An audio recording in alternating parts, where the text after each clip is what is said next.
자, 그러면 우리 조금 전에 말씀하셨던 것처럼 너무 뻔한 구도, 이재명 지사, 그다음에 이낙연, 그다음에 정세균 총리 한 요 정도를 지금 보통 이제 3강으로 보고 있는 것 같은데, 그럼 여기를 박영진 의원님께서 이렇게 변화의 바람을 일으켜서 뒤집고 올라가셔야 되잖아요. 네. 이재명 지사는 어떻게 뒤집을 수 있다고 생각하세요?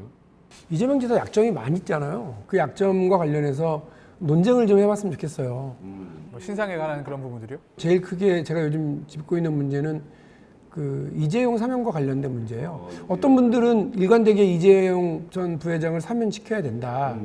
그리고 친기업적인 태도를 쭉 보여주고 계세요. 저는 그분은 또 그게 그분의 소신일 거라고 봐요. 존중해요. 오히려 그런데 이광재 의원 같은 분 말씀하신 거구나. 뭐 예를 들면 그럴 수 있어요. 근데 이재명 지사가 지난 대통령 선거 때 네. 뭐라고 그랬었느냐면 본인은 박근혜, 이재용 국정농단 세력들은 절대 사면해주면 안 된다는 주장을 그때 강력하게 폈고 공약으로 내걸었어요.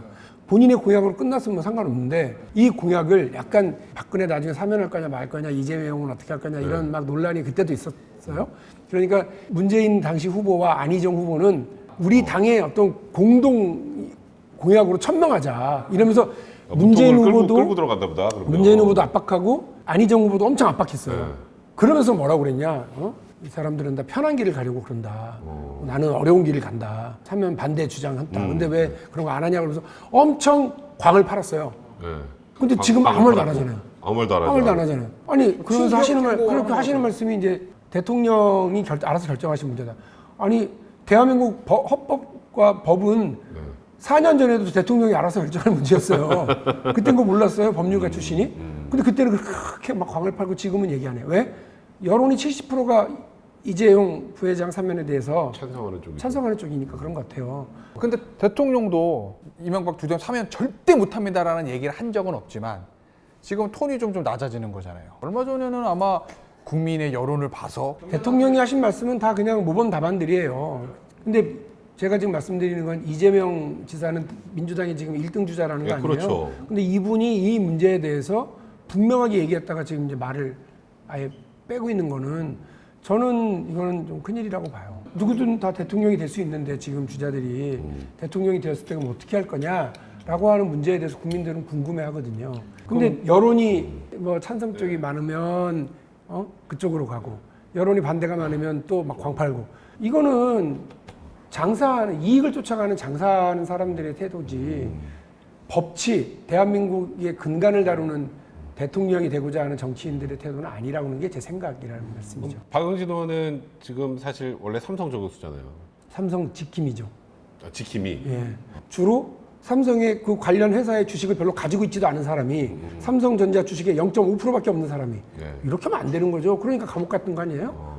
그 삼성전자와 삼성물산에 피해를 준 사람, 삼성이 막 풀어달라고 이렇게 하는 거, 나 이것도 이해가 안 되는 것이고요. 그거는 삼성이라고 하는 회사 이익을 침해했고요. 삼성에 투자한 투자자들, 주주들을 이익을 침해했고요.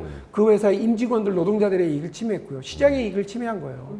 큰일이죠. 그러니까 사면은 당연히 반대하시겠네요. 그럼요. 저는 논리가 되게 단순해요. 삼성 지킴이로 반대. 네. 그럼 대통령이 만약에 사면에 사인했다. 왜 그러신 것 같아요, 대통령은? 만약 사면한다고 하면. 저는 오늘 분명히 얘기했는데요. 그것도 동의할 수 없다고. 아니 대한민국의 법치가 뭐 어려운 거예요? 죄 졌으면 돈이 있건 힘이 있건 빽이 있건 어떤 사람이든 간에 아무리 기여도가 높은 사람이든 그런 사람들도 죄값은 치러야죠. 우리 아이들한테 법 잘 지켜라, 기본을 지켜야 된다 이렇게 얘기하면서 키워야 되는 거 아니에요? 근데 대한민국은 왜 돈 있고 힘 있고 빽 있는 사람들 앞에서 법이 구부러져요? 그러니까 사람들이 얘기하는 거예요. 검찰개혁하고 사법개혁하고 언론개혁하자고.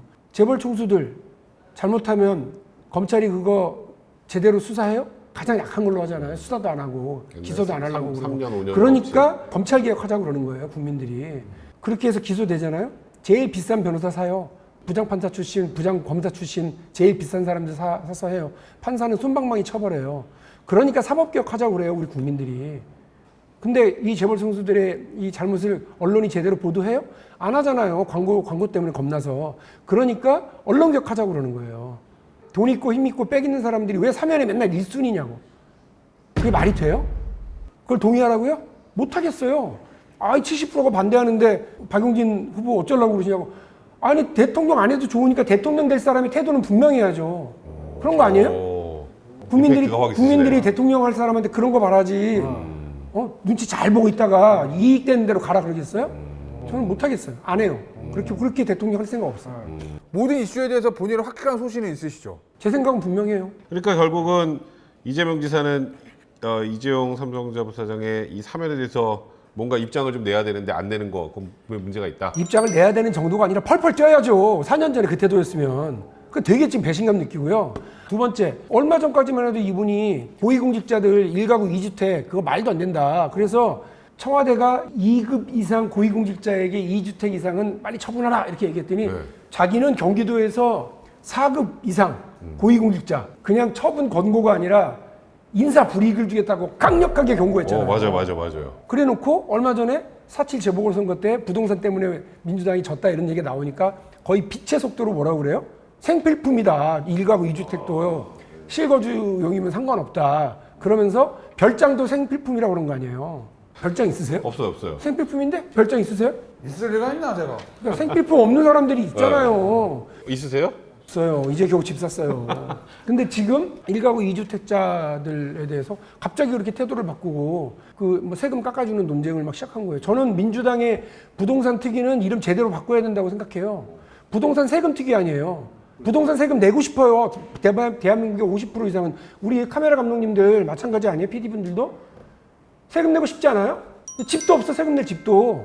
근데 매달 월세는 50만 원, 60만 원, 70만 원 내는데 부모님 생신날 돈 30만 원 용돈 드리기도 어려운 청춘들이라고요. 이런 사람들의 삶을 보듬어 주는 게 정부 여당이 할 일이지. 아니 어떻게 부동산 값 잡으라고 그러니까는 부유세 잡으려고 그러고 집 있는 사람들 실거래가 17억, 18억 되는 사람들이 세금 깎아주려고 그렇게 난리를 쳐요. 제가 얼마나 배신감 느끼는지 알아요? 이재명 지사한테 공격에 그런데 이재명 지사가 말이야 그런데 불지른 거 아니에요. 생필품이라고 그러면서 1가구 2주택 뭐 세금 깎아줘야 되는 것처럼 동의 못해요. 이런 경우 반드시 검증해야죠. 이렇게 되면 이렇게 얘기하고 저렇게 되면 또 딴 얘기하고 정치가 그렇게 부박하면 안 된다는 게 제 생각이에요. 그러니까 약간 인기에 영합한다. 네.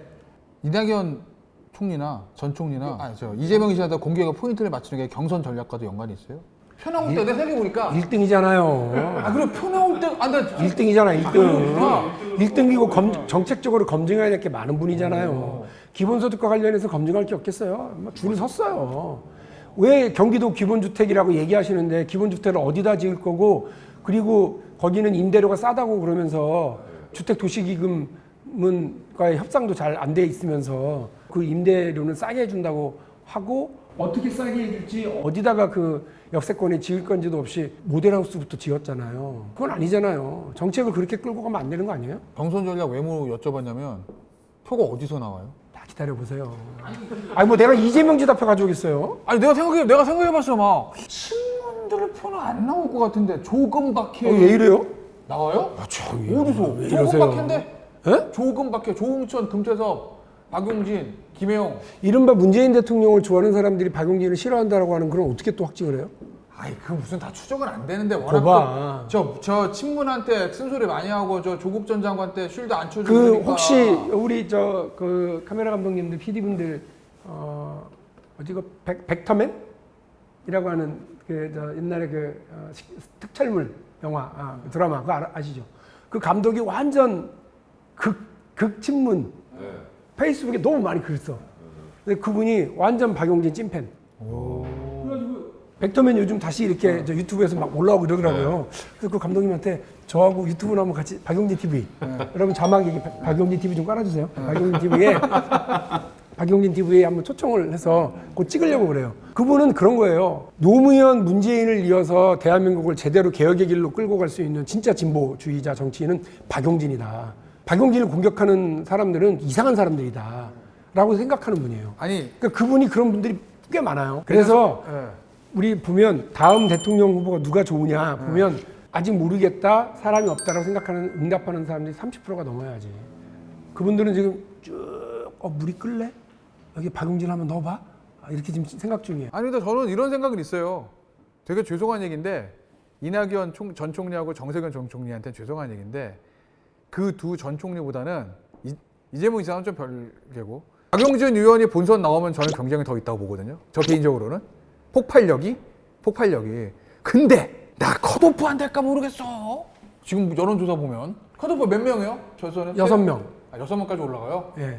컷오프는 뭐 여론조사로 하긴 합니다만 혹시 여론조사 너무 안 받으시면 뜨니까. 박용진 꼭 찍어주시고 그다음에 본선에 올라가면 민주당 대선 경선 거기 다 참여하셔가지고 한 표 주시면 고맙겠는데요. 왜냐하면 이게 쉽지 않은 게 보세요. 제가 다 그저 그런 인물들, 뻔한 인물들 이렇게 얘기하는 이유가 지난번에 대선 주자였던 분들, 김두관, 이재명, 정세균 다 대선 주자 2012년, 2017년 대선 주자를 했거나 이랬던 분들이에요.